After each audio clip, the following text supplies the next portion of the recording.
Dan betul faktanya, ini bukan tugas yang mudah bagi Patrick Kluivert. Tugasnya sangat berat. Manajemen timnas sekarang ni memang diorang ni berpandukan dasar pandang ke Belanda. Okey, memang diorang berteraskan Belanda daripada pemain sampailah sekarang ke coach. Coach pun dapatnya orang Belanda. Penunjukan Kluivert ini ternyata tersimpan misi khusus, yakni mendatangkan lebih banyak para pemain keturunan grade A. Kluivert ibarat magnet bagi pemain yang tadinya ogah-ogahan. Jadi makin tertarik gabung timnas Indonesia, pemain grade A yang bakalan dibawa oleh Kluivert. Pemain yang santer dilaporkan akan segera dinaturalisasi. Yang pertama ada Jairo Ridwal.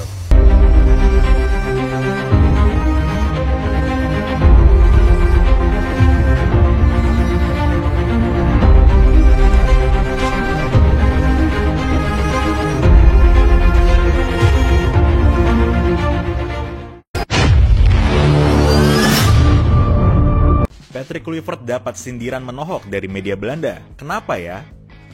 Penunjukan Patrick Kluivert sebagai nakoda baru timnas Indonesia tampaknya masih menjadi topik hangat bagi beberapa orang.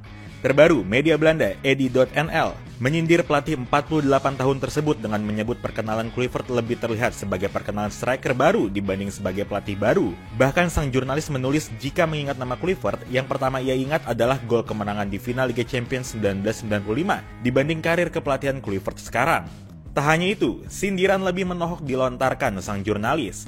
Ia menyebut Patrick Kluivert beruntung ditunjuk sebagai pelatih oleh negara yang gila bola seperti Indonesia. Bahkan ia menyebut Patrick Kluivert akan dihadiahi pulau atau dibangunkan sebuah kuil.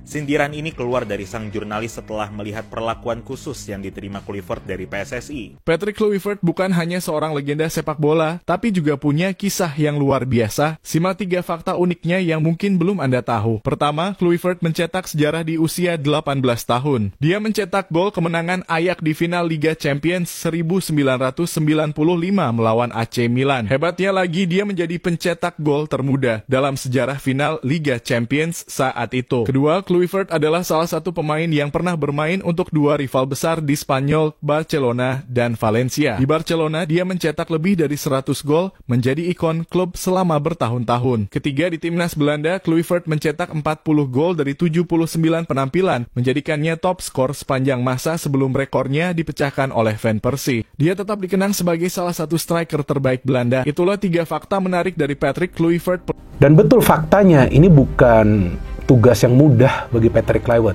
Tugasnya sangat berat. Tapi juga penting bagi pelatih baru ini punya mindset yang positif, punya visi yang jelas ke depannya. Bahkan dia juga mengatakan bahwa memang dalam waktu dekat ini yang dia fokus dengan tim pelatihnya adalah untuk 4 pertandingan kan. 4 pertandingan di round 3 ini kan.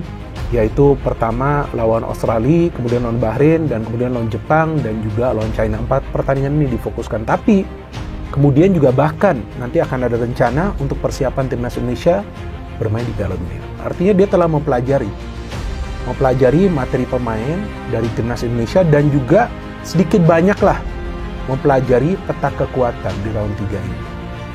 Dan artinya pada saat dia punya tugas untuk mengumpulkan sebanyak mungkin poin di round 3, artinya yang dia incar itu adalah poin demi poin dari setiap pertandingan. Dan yang dia fokus dulu untuk 2 pertandingan di bulan Maret. Yang dia katakan targetnya adalah 4 poin, walaupun dia inginkan 6 poin, tetapi dia respect kepada tim lawan. Artinya sebetulnya target lawan Australia itu juga adalah kemenangan. Tapi targetnya lebih realistis dengan mengatakan 4 poin. Sama seperti yang saya katakan. Ya, 4 poin itu realistis untuk bulan Maret. Walaupun kalau bisa menang ya bagus, itu bonus. Potensi untuk menang di Australia itu besar. Tapi lagi-lagi diperlukan strategi dan juga taktik. Jadi bukan saja materi pemain. Strategi dan taktik. Nah, inilah yang saya masih belum tahu apa nanti yang akan dipilih oleh Patrick Kluivert. Memang dia mengatakan bahwa dia ingin timnas kita bermain lebih menyerang. Ya kan? Tapi ya tergantung juga nanti pada saat bermain di Australia. Karena Australia juga adalah tim yang kuat.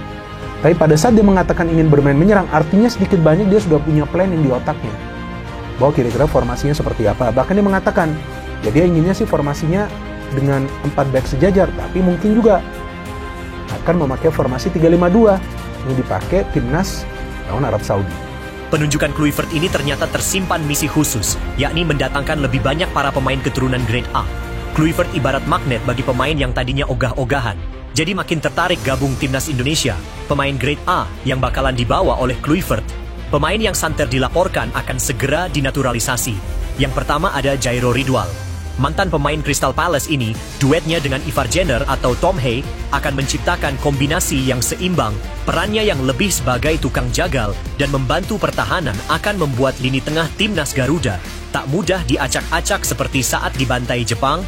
Dikabarkan dokumen Jairo sudah siap dan kemungkinan besar bisa tampil saat Indonesia bertandang ke markas Australia. Nama berikutnya ada Joey Pelupesi, adalah pemain yang punya darah Maluku. Dari pihak sang kakek Pelupesi adalah pemain kesayangan Kluivert waktu melatih Jong Twente. Dia juga berposisi sebagai gelandang bertahan, mempunyai 2 cap timnas, Belanda kelompok umur. Yang ketiga ada Mitchell Baker. Pemain PSG, Mitchell Baker, mencuat sebagai calon kuat naturalisasi. Berikutnya timnas Indonesia Media Belanda NL melaporkan bahwa kedatangan Patrick akan memuluskan jalan Mitchell Baker untuk dinaturalisasi ketum PSSI pada jumpa pers. Senin 6 Januari sempat mengatakan bahwa dokumen garis keturunan Baker masih akan dicari dan dipastikan meski agak sulit. Namun PSSI akan terus berupaya untuk memproses Baker. Jika sukses dan tak terkendala, dokumen pemain berpostur 189 meter itu akan menjadi bek serba. Bisa di skuad besutan Kluivert. Ia bisa dijadikan sebagai bek tengah sebelah kiri atau wing back kiri di format 4. Bek juga bisa dimainkan sebagai bek murni di format 4 bek, seperti yang biasa ia mainkan di Lille. Selain itu, kehadiran bek yang sempat bermain bersama Kylian Mbappe itu akan menambah opsi belakang timnas selain Justin Hubner, Shen Patinama maupun Calvin Verdong. Yang keempat, ada bek kiri lagi, yang sama-sama punya kualitas grade A. Ia adalah Jayden Osterwolde, bek yang juga serba bisa di beberapa posisi. Ini juga berpeluang gabung pasca kehadiran sosok Lard Bemuda.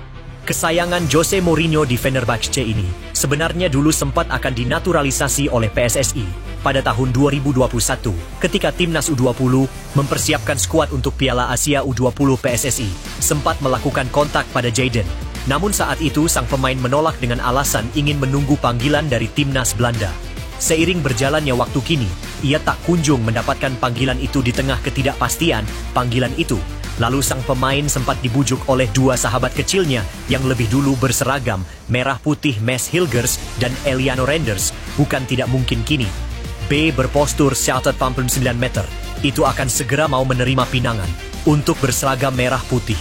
Pasca kehadiran Kluivert, jurnalis Belanda Danny van Laar di akun X-nya Danny van Laar menilai timnas Indonesia berpotensi diperkuat beberapa pemain naturalisasi tambahan. Yang kelima ada Pascal Struijk, pemain yang berposisi sebagai bek tengah. Leeds United, pemain 25 tahun ini akan jadi opsi pelapis yang tepat bagi Bang Jai dan El Nyengir. Struijk sendiri statusnya masih eligible untuk dinaturalisasi, sebab ia belum pernah main di timnas Belanda.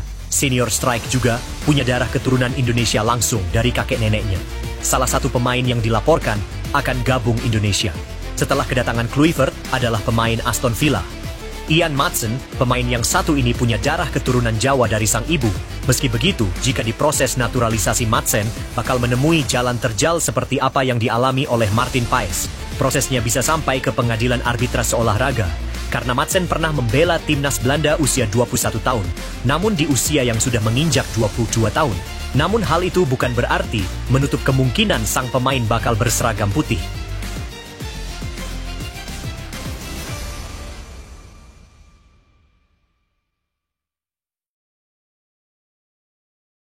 So, apa yang aku akan beritahu selepas ni mungkin ada sesetengah orang Indonesia yang tidak senang untuk dengar. Tapi ini adalah pendapat aku semata-mata. Yang mana aku nampak sekarang ni PSSI, management timnas sekarang ni, memang diorang ni berpandukan dasar pandang ke Belanda. Okey, memang diorang berteraskan Belanda daripada pemain sampailah sekarang ke coach. Coach pun dapatnya orang Belanda. Okey. So, adakah benda ni bagus ataupun tidak bagus? Of course lah, ada yang bagus, ada yang tidak bagus. Dari segi bagusnya, communication lah akan improve. Sebelum ni, Coach Shin Tae-yong mungkin tak boleh langsung cakap Belanda, tak fasih sangat berbahasa Inggeris. Jadi nak communicate pula dengan player-player yang Boleh cakap orang putih, boleh cakap Belanda, boleh cakap Indonesia. Tak ada yang boleh cakap Korea. Jadi dari segi communication tu agak kurang antara player dan juga coach. Tapi dari segi yang negatifnya, Patrick Kluivert ni bila tengok track record dia sebagai seorang manager, tak adalah power mana. CV dia memang tak bagus lah, senang cerita kan. Don't get me wrong, he's a very good player. Tapi as a manager, as a coach, setakat ni CV dia tidak memberangsangkan. Ada juga rumours yang kata Van Gaal akan tolong jadi Director of Football untuk Timnas Indonesia. Yang ini belum confirm lagi.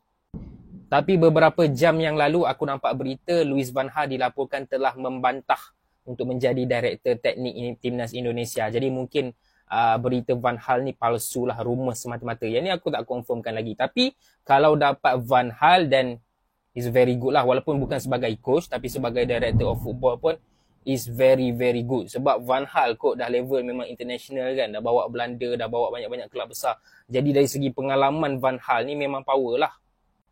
Tapi dari segi Patrick Kluivert sendiri, dia punya pengalaman kurang. Pengalaman manage tim-tim Asia ataupun negara-negara Asia langsung tak ada. Jadi agak berisiko lah move ni. Bukan aku nak cakap memang takkan berjaya. Boleh je satu hari nanti tiba-tiba berjaya je kan. Pergi je Indonesia ke Piala Dunia kan. Tapi setakat ini adalah move yang sangat berisiko daripada PSSI.